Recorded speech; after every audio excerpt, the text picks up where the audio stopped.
A China é muito mais do que a Grande Muralha ou as modernas cidades que impressionam o mundo. O gigante asiático é o berço de uma das culturas mais interessantes do mundo, com tradições e histórias que valem a pena conhecer. Por isso, no vídeo de hoje, vamos fazer uma viagem até esse fascinante país para descobrir alguns fatos curiosos sobre a China. Então já sabe, se prepare e aperte o botão de inscreva-se que a viagem já está começando. Vamos começar nossa viagem com muita fofura, visitando o habitat de um animal adorável, que é um verdadeiro símbolo da China. Com certeza você já adivinhou de que animal estou falando. Os pandas gigantes são encontrados principalmente nas regiões montanhosas de Sichuan, Shaanxi e Gansu, onde vivem nas imensas florestas de bambu. Talvez você esteja pensando que existem pandas espalhados em zoológicos pelo mundo e que não é preciso ir até a China para ver um desses. Você está certo, mas a grande curiosidade é que todos os pandas do mundo pertencem à China. Como os chineses viram que os animais despertavam muito interesse no mundo inteiro, começaram a usar os pandas para estreitar laços com outros países. Existem registros de que a China envia esses animais como presentes a governantes de outros países há mais de 1000 anos, mas foi nas últimas décadas que a chamada diplomacia dos pandas ganhou força. Apenas 2 meses após a histórica visita do presidente Richard Nixon ao país asiático em 1972, a China enviou um casal de pandas de 18 meses para os Estados Unidos, estreitando as relações diplomáticas entre as duas nações. Desde então, a China tem enviado pandas como um sinal de amizade a vários outros países. Mas o curioso disso tudo é que os pandas continuam sendo propriedades da China, que pode pedir o retorno dos animais a qualquer momento. Além disso, os chineses também possuem os direitos sobre os filhotes que nascem em outros países. Curioso, não é mesmo? Deixando de lado os pandas gigantes, vamos conhecer uma atração turística da China, que é pouco falada, mas que também chama a atenção pelo tamanho, ou melhor, pela falta dele. Imagine um lugar onde a magia e a fantasia ganham vida em uma escala menor, literalmente. Estamos falando do Reino dos Pequenos Homens, um parque temático localizado em Kunming, na província de Yunnan. Esse parque é inteiramente habitado e operado por pessoas de baixa estatura, geralmente com menos de 1,30 m de altura. O parque foi fundado em 2009 e tem como objetivo oferecer uma alternativa de emprego em uma comunidade para pessoas com nanismo que muitas vezes enfrentam discriminação e falta de oportunidades no mercado de trabalho tradicional. Os habitantes do parque simulam viver em casas construídas em formato de cogumelos e se apresentam diariamente em shows de dança, canto e teatro. Apesar de ser uma atração turística popular, o parque temático de anões também gera controvérsia.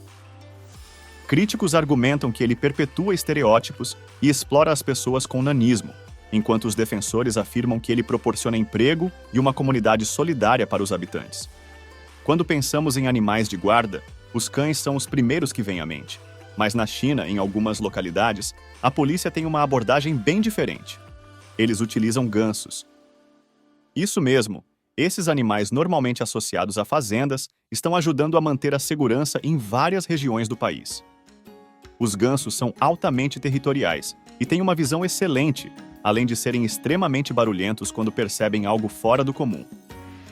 Essas características os tornam guardas naturais eficientes, capazes de detectar intrusos e emitir sons altos que alertam os policiais para possíveis ameaças. Além disso, os gansos são menos propensos a serem subornados ou dissuadidos em comparação com os cães.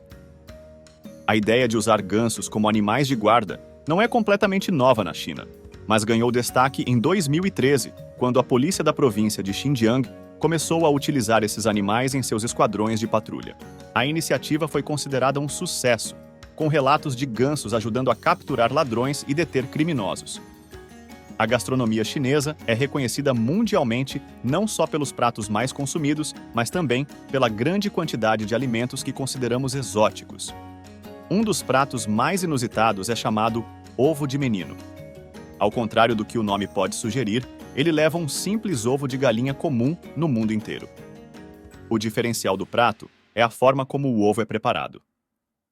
Os ovos de menino, conhecidos localmente como tong zidan, são cozidos em urina de meninos jovens, geralmente menores de 10 anos.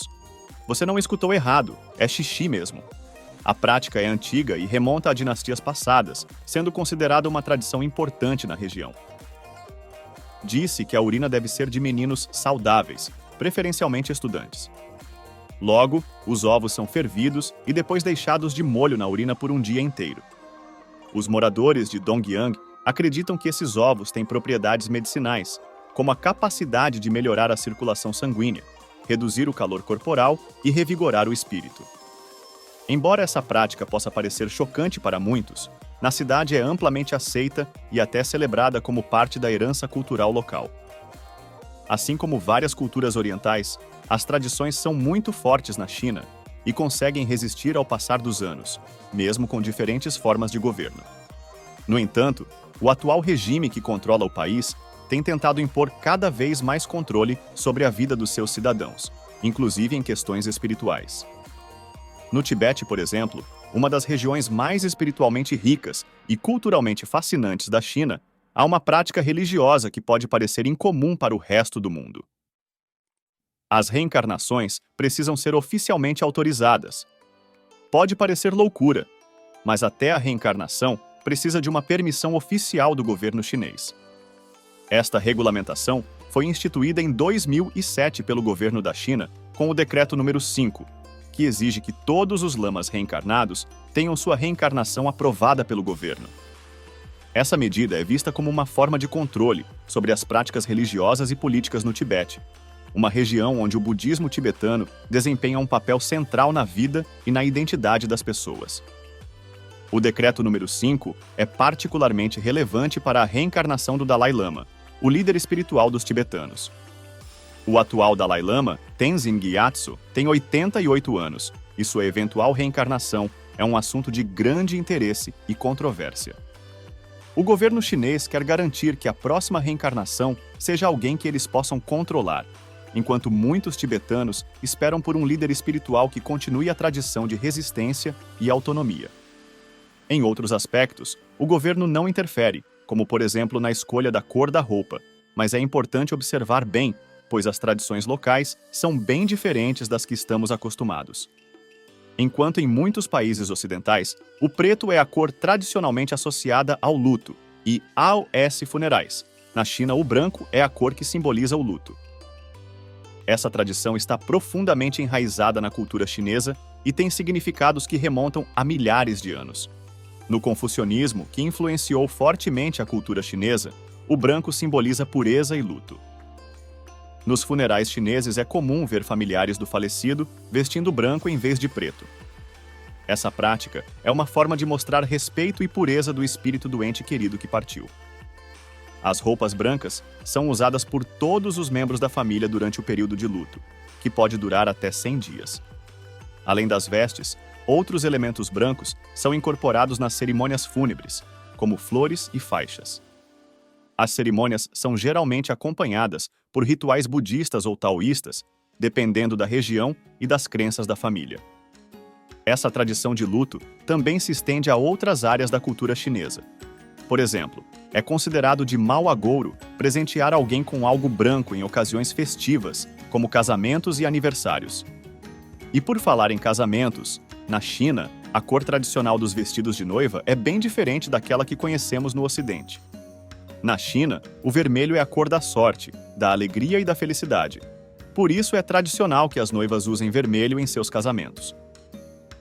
Esse costume contrasta fortemente com a tradição ocidental de usar branco, que, como vimos na China, é associado ao luto. O vestido de noiva vermelho, conhecido como qipao, é muitas vezes adornado com bordados de dragões e fênix, que simbolizam poder e prosperidade. O vermelho é uma cor auspiciosa, que se acredita trazer boa sorte e afastar os maus espíritos, um desejo universal em qualquer casamento. Além do vestido, os casamentos chineses são repletos de outros elementos vermelhos, desde a decoração até os envelopes de dinheiro dados aos noivos para lhes desejar prosperidade. Até mesmo os convites de casamento e as lanternas utilizadas nas cerimônias são vermelhos. Essa tradição é tão forte que muitas noivas chinesas que se casam no exterior ainda escolhem usar vermelho em pelo menos uma parte da cerimônia, mantendo a ligação com suas raízes culturais. Se o vermelho é a cor da celebração, existe uma cor que é evitada a todo custo em certas situações na China. Usar um chapéu verde tem um significado culturalmente embaraçoso e deve ser evitado, especialmente por homens.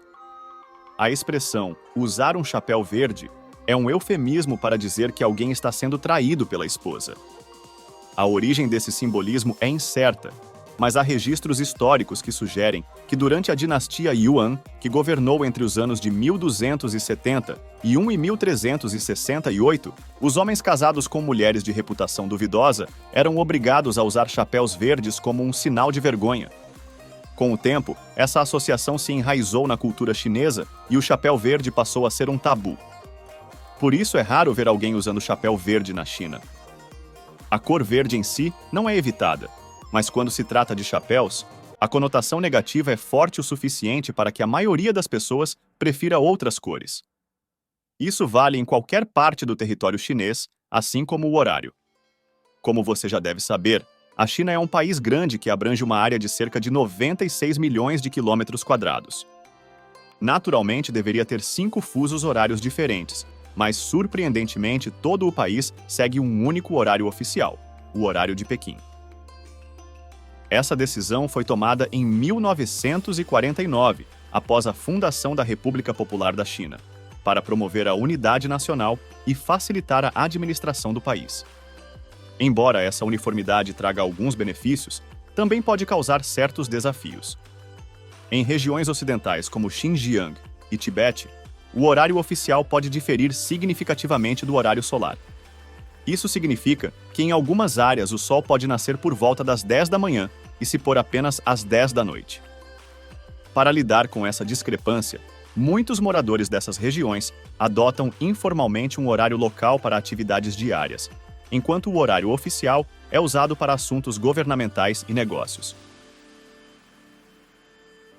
Esse horário único, com certeza, não é uma das melhores invenções chinesas, ao contrário de muitas outras. A China é responsável por muitas invenções que mudaram o curso da história, e uma das mais significativas é o papel moeda. Antes dessa invenção, as transações comerciais eram feitas principalmente com moedas de metal, que eram pesadas e inconvenientes para grandes quantias. O papel moeda foi introduzido durante a dinastia Tang, 618-907 d.C., mas foi durante a dinastia Song, 960-1279 d.C., que ele se tornou amplamente utilizado. Os comerciantes chineses começaram a usar jiaozi, uma forma primitiva de nota promissória, para facilitar as transações comerciais. Essas notas eram emitidas e regulamentadas pelo governo, o que ajudava a controlar a inflação e a garantir a confiança no sistema. A adoção do papel moeda revolucionou o comércio, permitindo transações mais fáceis e rápidas e influenciou economias em todo o mundo. O conceito de papel moeda foi eventualmente adotado por outras civilizações, chegando à Europa séculos mais tarde. O papel moeda é apenas uma das invenções chinesas que se popularizou pelo mundo, mas prefiro falar de outra bem curiosa que acredito não terá o mesmo sucesso. Imagine caminhar pelas ruas e encontrar uma máquina automática que vende caranguejos vivos. Parece inusitado, mas isso é uma realidade em várias cidades chinesas. Essas máquinas automáticas, semelhantes às de refrigerantes, oferecem caranguejos vivos e frescos, embalados individualmente em recipientes que mantêm a temperatura ideal. Essa inovação surgiu como uma resposta à demanda por caranguejos frescos durante a temporada de caranguejos peludos, uma iguaria popular na China.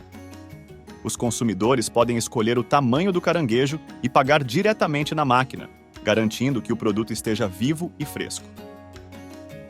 Além dos caranguejos, as máquinas também oferecem molho de vinagre e gengibre, um acompanhamento tradicional. E já que estamos falando de inventos chineses, tem um que todo mundo jura de pé junto que é chinês, mas que não foi inventado no país. Embora sejam frequentemente associados à cultura chinesa, os biscoitos da sorte, na verdade, foram inventados nos Estados Unidos. Acredita-se que esses biscoitos crocantes, com mensagens de boa sorte dentro, tenham sido criados no início do século XX em São Francisco. A origem exata é disputada, mas duas histórias populares envolvem imigrantes japoneses e chineses na Califórnia. Uma versão sugere que um confeiteiro japonês, Makoto Hagiwara, começou a servir os biscoitos em seu jardim de chá em 1914. Outra versão atribui a criação ao empresário chinês David Jung, que supostamente os distribuiu gratuitamente em Los Angeles por volta de 1918. Independentemente da origem, os biscoitos da sorte se tornaram um símbolo nos restaurantes chineses nos Estados Unidos, especialmente após a Segunda Guerra Mundial. Na China, eles são praticamente desconhecidos, mas se tornaram uma parte importante da gastronomia chinesa na América. E por falar em coisas associadas ao país, quando pensamos na China, desertos não são a primeira coisa que vem à mente. No entanto, o país abriga o quarto maior deserto do mundo, o deserto de Gobi. Este vasto e árido território se estende pelas regiões norte e noroeste da China, além da Mongólia, cobrindo aproximadamente 1.300.000 km². O Gobi não é um deserto de dunas de areia, mas sim uma região de planícies rochosas e estepes. Ele é famoso por seu clima extremo, com temperaturas que variam de 40 graus Celsius no verão a menos 40 no inverno. Além disso, o deserto possui uma rica história, sendo uma rota importante da antiga Rota da Seda, que conectava a China ao Oriente Médio e à Europa. Explorar o deserto de Gobi revela paisagens impressionantes, como as formações rochosas de Flaming Cliffs, onde foram descobertos importantes fósseis de dinossauros. Além do Gobi, a China também possui o deserto de Taklamakan, outro vasto deserto que contribui para a diversidade geográfica do país. Onde a China não tem muita diversidade é no equilíbrio de gêneros. Atualmente, o país tem aproximadamente 32 milhões de homens a mais do que mulheres. Esse fenômeno é resultado de várias políticas e práticas sociais ao longo das décadas. A política do filho único, implementada em 1979 para controlar o crescimento populacional, desempenhou um papel significativo. Muitas famílias, preferindo filhos homens devido a tradições culturais e econômicas, recorriam ao aborto seletivo e ao abandono de bebês do sexo feminino. Embora a política do filho único tenha sido relaxada em 2015, o impacto dessa preferência por meninos ainda é evidente. Esse desequilíbrio de gênero gera várias consequências sociais, pois um número significativo de homens jovens enfrenta dificuldades para encontrar parceiras, o que pode levar a problemas como solidão e tensões sociais. Mas o mais curioso disso tudo é que, mesmo com tantos homens a mais na China, existem milhões de mulheres solteiras. Na sociedade chinesa, existe um termo específico para mulheres que permanecem solteiras após uma certa idade: Sheng Nu, ou mulheres que sobram. Este termo refere-se às mulheres que, geralmente após os 27 anos, não se casaram, desafiando as expectativas tradicionais de casamento e maternidade. Historicamente, a cultura chinesa valoriza fortemente o casamento e a procriação, considerando-os essenciais para a estabilidade familiar e social.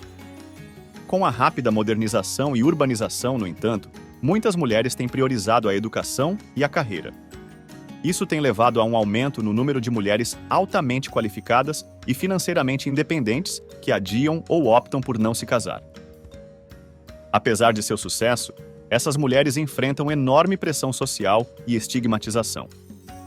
A mídia e as famílias muitas vezes reforçam a ideia de que elas devem se casar para serem completas, criando um dilema entre suas aspirações pessoais e as expectativas sociais.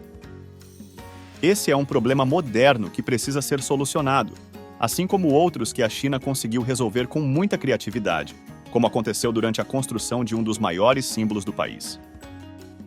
A Grande Muralha da China é uma das maravilhas arquitetônicas mais impressionantes do mundo, estendendo-se por milhares de quilômetros. Mas o que muitos não sabem é que a argamassa usada na construção de algumas partes da muralha incluía um ingrediente um tanto inusitado: arroz pegajoso. Durante a dinastia Ming, entre os anos de 1368 e 1644, os construtores da muralha desenvolveram uma mistura de argamassa, que combinava cal com mingau de arroz pegajoso. Essa combinação criou uma substância extremamente forte e durável, capaz de resistir às intempéries e ao desgaste do tempo. O amido do arroz pegajoso reagia com a cal, resultando em uma argamassa com propriedades superiores às da argamassa comum. Essa inovação ajudou a muralha a sobreviver por séculos, permanecendo uma estrutura robusta e resistente. São milhares de quilômetros que fazem da Muralha da China uma das maiores estruturas do mundo, mas existem outras obras impressionantes no país. A Cidade Proibida, localizada no coração de Pequim, é o maior palácio do mundo. Este complexo monumental, que serviu como residência dos imperadores chineses das dinastias Ming e Qing, ocupa uma área impressionante de 720 mil metros quadrados. Construída entre 1406 e 1420, a Cidade Proibida é composta por cerca de 980 edifícios, incluindo salões cerimoniais, residências imperiais e jardins deslumbrantes. O palácio é um exemplo extraordinário da arquitetura tradicional chinesa, com seus telhados de azulejos amarelos, paredes vermelhas e curiosos detalhes decorativos. Além de ser a sede do poder imperial por quase 500 anos, a Cidade Proibida é um tesouro cultural que abriga uma vasta coleção de arte e artefatos históricos. Hoje, o complexo é um museu e uma atração turística popular, recebendo milhões de visitantes anualmente. O nome Cidade Proibida deriva do fato de que, durante os tempos imperiais, o acesso ao palácio era estritamente controlado, e apenas a família real e funcionários de alto escalão podiam entrar. A aura de mistério e exclusividade que cercava a Cidade Proibida só aumentou seu fascínio ao longo dos séculos. E não pense que as grandes obras ficaram no passado, porque hoje o país asiático é um verdadeiro canteiro de obras. A rede ferroviária da China é uma das mais extensas e avançadas do mundo. Com mais de 146 mil quilômetros de trilhos, as linhas ferroviárias chinesas são tão extensas que poderiam dar 2 voltas completas ao redor do planeta.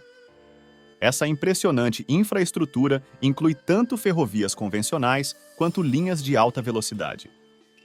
O desenvolvimento das ferrovias de alta velocidade na China começou em 2007 e, desde então, o país construiu a maior rede de trens-bala do mundo, com trens que atingem velocidades de até 350 km por hora. Essa rede facilita o deslocamento rápido entre as principais cidades do país, transformando a forma como as pessoas viajam e trabalham. A expansão ferroviária da China não só melhorou a conectividade interna, mas também promoveu o desenvolvimento econômico regional. Cidades e regiões anteriormente isoladas agora estão mais integradas, facilitando o comércio e a mobilidade da força de trabalho. Além disso, a China está exportando sua tecnologia ferroviária para outros países, incluindo linhas de alta velocidade em diversas partes do mundo, como África e América Latina. Mesmo com tantas estradas de ferro e trens de alta velocidade, o maior engarrafamento da história aconteceu na China. Esse congestionamento ocorreu na Rodovia Nacional 110, que liga Pequim à região do Tibete.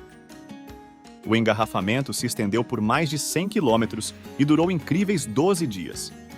A principal causa desse gigantesco engarrafamento foi o aumento inesperado do tráfego de caminhões pesados, exacerbado por obras de manutenção na estrada. Milhares de veículos ficaram parados, formando uma fila interminável de carros, caminhões e ônibus.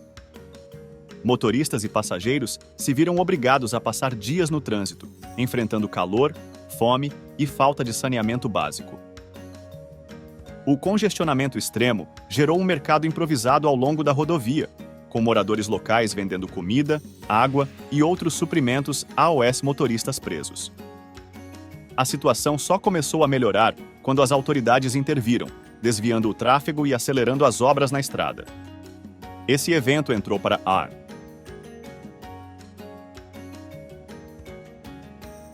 a história como um exemplo extremo dos desafios enfrentados pelas infraestruturas de transporte em crescimento rápido, Os engarrafamentos e cidades modernas são a face mais visível da China na atualidade, mas existe uma parcela da população que vive como há muito tempo atrás.